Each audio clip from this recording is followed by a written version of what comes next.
Eu e minha boca grande. A Joyce Meyer. Capítulo 8.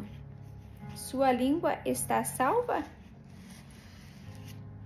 Desenvolvei, cultivem, sigam para o alvo e completem totalmente a vossa salvação. Com temor e tremor, não confiem em si mesmos.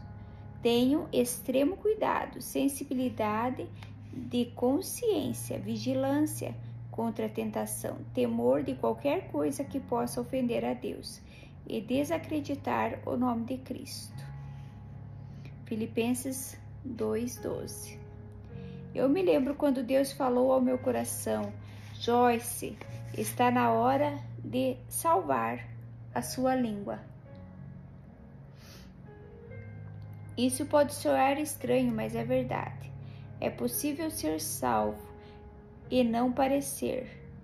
Um indivíduo pode ser um filho de Deus e ainda assim não falar como tal. Sei porque eu era assim. Não basta ser salvo, a língua deve ser salva também. O apóstolo chama esse processo de desenvolver a nossa salvação. O que significa exatamente desenvolver a nossa salvação? Em Efésios 2:8-9, Paulo declarou plenamente que a salvação não pode ser ganha, ela é dada pela graça de Deus e ser recebida mediante a fé. A salvação não é recompensa por boas obras, para que ninguém se glorie.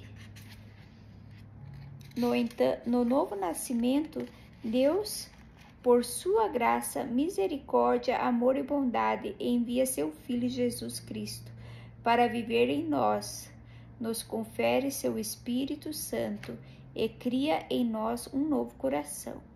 Deus faz todo o trabalho e nós recebemos o dom gratuito da salvação pela fé.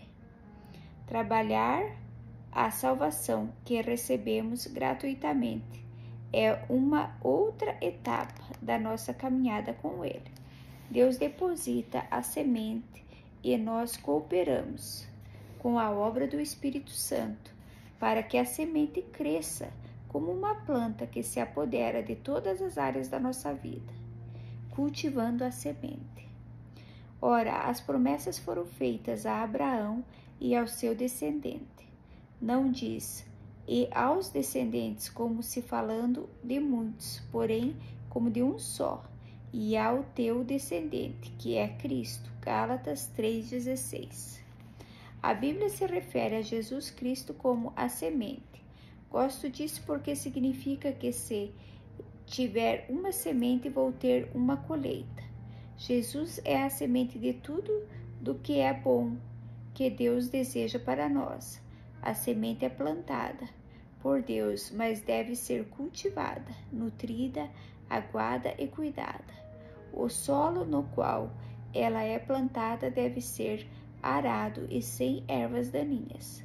Nosso coração e nossa vida são o solo. Tudo o que precisa ser mudado e removido não é feito de uma só vez. Há um grande trabalho a ser feito, e somente o Espírito Santo sabe quando e como. Enquanto o Espírito Santo trabalha certos aspectos da nossa vida, temos de submeter a Ele nossa vontade, o que significa submeter a carne à liderança do Espírito. Se cada um pudesse se lembrar do início de sua caminhada com Deus e fizesse um inventário de todas as coisas que o Espírito Santo mudou desde então, ficaria maravilhado em reconhecer quão diferente está agora, comparado ao que era quando começou. Lembro-me de que Deus começou trabalhando a questão da minha independência, pois não conseguia fazer nada sozinha. Depois foi a vez das minhas motivações. Ele me mostrou que o que eu fazia não era tão importante, mas o mais importante era por que fazia. Deus lidou com as minhas atitudes, com aquilo ao qual eu assistia na TV e no cinema, com a minha maneira de vestir, com os meus pensamentos e com a minha língua naturalmente. Para ser sincera, Deus tem tratado mais constantemente da questão da minha língua do que de qualquer outro aspecto. Quando Deus quer usar alguma coisa, o diabo com certeza levanta-se e vai tentar roubar isso. Desde que fui chamada para ensinar a palavra de Deus, Satanás está sempre se intrometendo na propriedade do Senhor. Claro que aprendi muitas coisas sobre a língua no decorrer dos anos, mas chegou o dia em que Deus me disse: está na hora de sua língua ser salva. Sabia que isso não era apenas um pequeno ensinamento do Espírito Santo sobre o poder das palavras, mas uma revelação sobre a mudança da vida por intermédio da língua. Endireite sua língua. Ouvi, pois, falarei coisas excelentes. Os meus lábios proferirão coisas retas, porque minha boca proclamará a verdade. Os meus lábios abominam a impiedade. São justas todas as palavras da minha boca, corretas de acordo com Deus. Não há nelas nenhuma coisa torta nem perversa. Provérbios 8, 6, 8. Quando li esses versículos, sabia que tinha um longo caminho a percorrer. Eu estava orando por uma unção mais forte no meu ensino e ministério, e Deus tinha que me mostrar 3 homens na Bíblia que foram chamados, mas que tiveram problemas com a língua. Deus me revelou que foi preciso tratar primeiro das palavras da língua desses homens, antes que ele pudesse usá-los de maneira que tinha planejado. A língua temerosa de Jeremias. A mim, Jeremias, me veio, pois, a palavra do Senhor, dizendo: antes que eu formasse no ventre materno, eu te conheci como meu instrumento escolhido.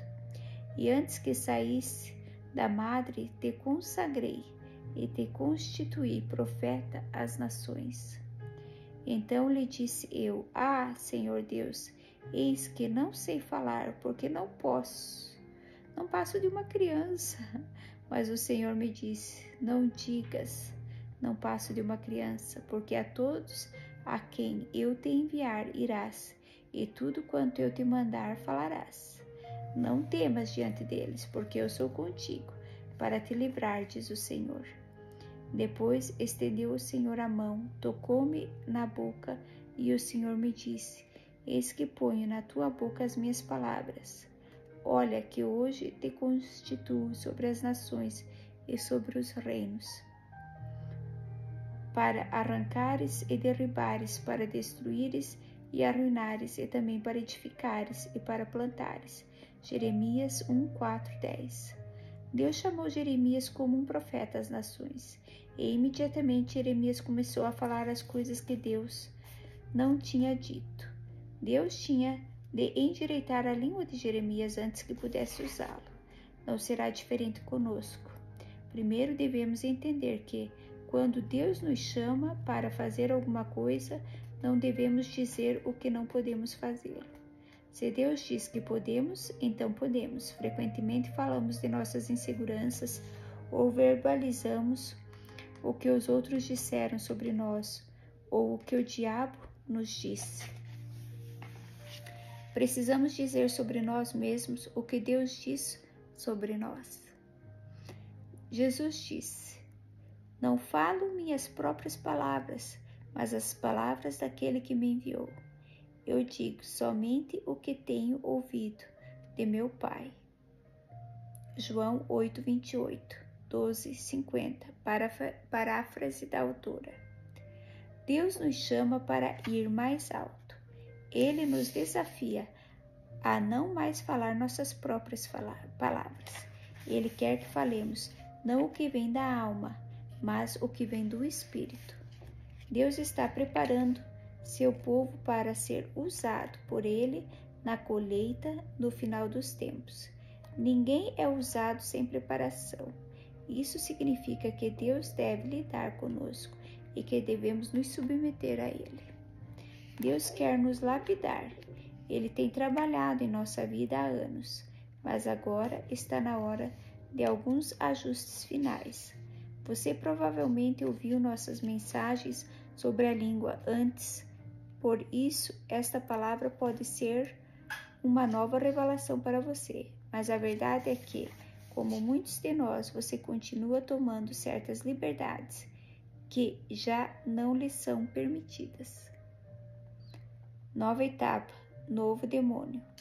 Portanto, assim diz o Senhor, o Deus dos exércitos, vistos que proferiram eles, o povo, tais palavras, eis que converterei em fogo as minhas palavras na tua boca, Jeremias, e este povo em lenha, e eles serão consumidos. Jeremias 5,14. Deus está nos chamando para assumir mais alto a uma nova etapa. E em cada nova etapa do poder e das bênçãos de Deus, experimentamos nova oposição. No passado, Jeremias, por ter falado da maneira que falamos agora, mas Deus estava chamando para uma nova etapa. Nela, aquele tipo de fala lhe causaria sérios problemas. Devemos reconhecer que palavras erradas podem abrir portas para o inimigo que não desejaríamos. Durante anos, Deus me falou para não abrir portas e um dia ele disse: Joyce, esqueça as portas. Satanás está procurando uma pequena brecha para entrar na sua vida. O que quer que Jeremias tenha feito não foi tão agressivo contra o reino das trevas como o que Deus tinha planejado. Creio que a mesma coisa acontece na minha vida e na sua vida. Coisas que Deus deixou passar anteriormente agora não são mais permitidas. Não podemos andar na carne e, na hora de exercer nosso dom ministerial, tentar entrar no Espírito rapidamente.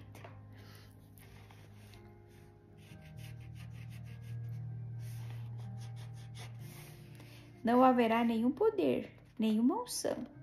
Deus disse a Jeremias que transformaria a sua palavra como fogo em sua boca e o povo em lenha. Eu creio nesta mesma coisa em que vida e no meu ministério. Quando falo a palavra de Deus, quero que tenha efeito dramático na vida das pessoas, mudando-as radicalmente. Você deveria querer também. Não temos mais tempo para ser um pouco aqui ou um pouco lá. Isaías 28, 10, 3. É hora de continuar a obra de Deus. Eu li alguns livros que falavam de reavivamentos passados e de como a unção do Senhor era poderosa na pregação. Centenas de pessoas caíam no chão e começavam a clamar por livramentos e salvação. Creio que essa é uma das manifestações de Deus transformando as palavras da boca do pregador em fogo e o povo em lenha. Isso não acontecerá conosco se permitirmos que haja mistura de palavras na nossa boca.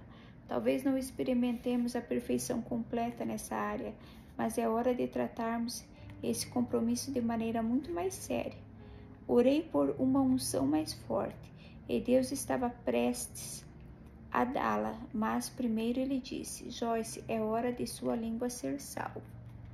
Quando pedimos algo a Deus, há coisas que devem ser removidas primeiro do caminho para que a unção possa ser liberada. Ao adquirir uma nova mobília de quarto maior que a anterior, você pode ter de mudar algumas coisas para acomodá-la melhor. Não fique de luto pelo que tem de acabar. Alegre-se pelo que está chegando. A língua pesada de Moisés. Então disse Moisés ao Senhor: Senhor, eu nunca fui eloquente, nem outrora, nem depois que falaste ao teu servo, pois sou pesado de boca e pesado de língua. Êxodo 4:10. Quando Deus chamou Moisés para ser porta-voz a Faraó e aos israelitas, ele alegou que não era tão eloquente para fazer o que Deus queria, porque tinha um problema com a boca. A resposta de Deus foi: quem fez a boca do homem? Não sou eu, o Senhor? Às vezes pensamos que Deus não conhece todas as nossas fraquezas, mas Ele conhece. Quando entendi que Deus me chamou para ministrar Sua palavra em larga escala, eu o lembrei que sou uma mulher. Duvido que Deus tenha se esquecido desse fato alguma vez. Eu mesma não via nenhum problema nisso, mas conhecia pessoas que não aceitavam, o que criou uma certa dúvida em mim. Aquela dúvida tinha que ser eliminada antes que eu pudesse prosseguir. No versículo 12, Deus disse a Moisés: Vai, pois agora eu serei com tua boca e te ensinarei o que has de falar. Da próxima vez que Deus chamá-lo para falar, porque ele e o medo nascer sobre você, lembre-se, se ele o enviou, ele será com a sua boca e o ensinará o que dizer. Os lábios impuros de Isaías. No ano da morte do rei Uzias, eu vi o Senhor numa visão, assentado sobre um alto e sublime trono, e as abas de suas vestes enchiam a parte mais sagrada do templo. Serafins estavam por cima dele. Cada um tinha 6 asas, com 2 cobriam o próprio rosto, com 2 cobriam os seus pés, e com 2 voavam, e chamavam uns para os outros, dizendo: Santo, Santo, Santo é o Senhor dos exércitos. Toda a terra está cheia da sua glória. As bases do limiar se moveram à voz do que clamava, e a casa se encheu de fumaça. Então disse eu: Ai de mim, estou perdido, porque sou homem de lábios impuros. Habito no meio de um povo de impuros lábios, e os meus olhos viram o Rei, o Senhor dos exércitos. Então um dos serafins voou para mim, trazendo na mão uma brasa viva, que tirara do altar com uma tenaz.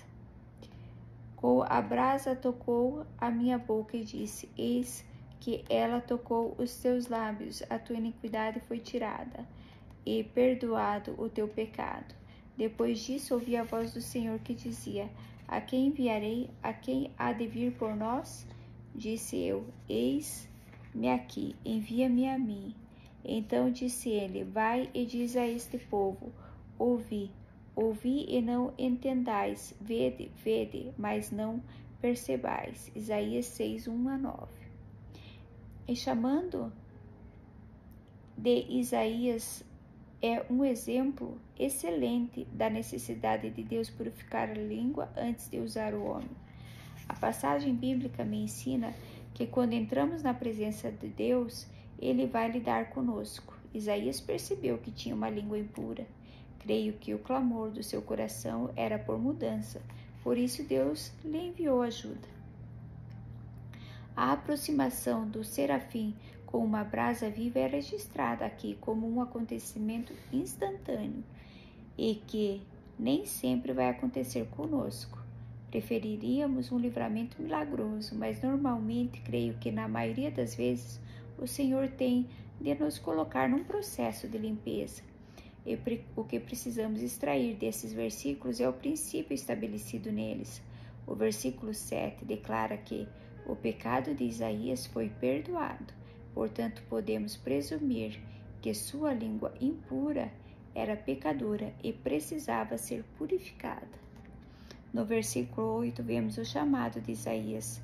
Deus disse: A quem enviarei e a quem há de vir por nós? Isaías respondeu: Eis-me aqui, envia-me a mim. Seu coração queria servir ao Deus, e o que Deus já sabia antes de levá-lo à sua presença.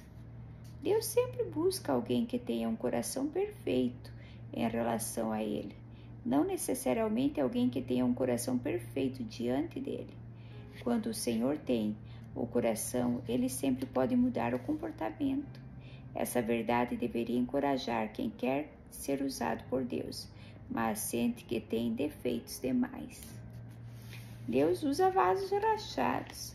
Vamos a Ele como estamos e Ele nos molda e nos transforma em vasos para o seu uso. Isaías 6:8, 2 Timóteo 2:21. Depois que os lábios de Isaías foram purificados, no versículo 9, Deus disse: Vai e diz a este povo: O chamado, a unção e a captação às vezes são concedidos separadamente e em diferentes períodos de tempo. Chamado, unção e capacitação, lançar um fundamento antes da edificação, porque ninguém pode lançar outro fundamento, além do que já foi posto, o qual é Jesus Cristo, o Messias, o ungido. 1 Coríntios 3:11.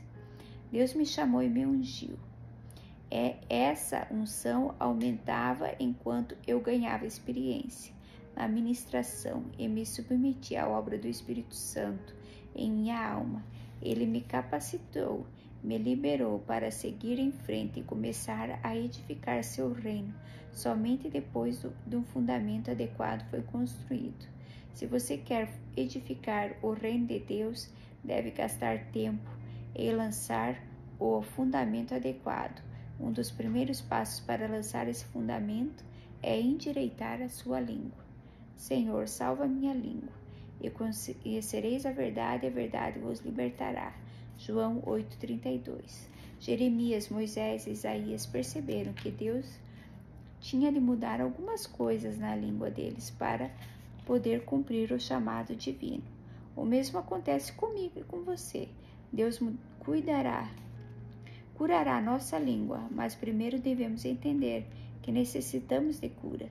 Jesus disse que a verdade nos liberta e que precisamos dizer ao Senhor: minha língua precisa ser salva.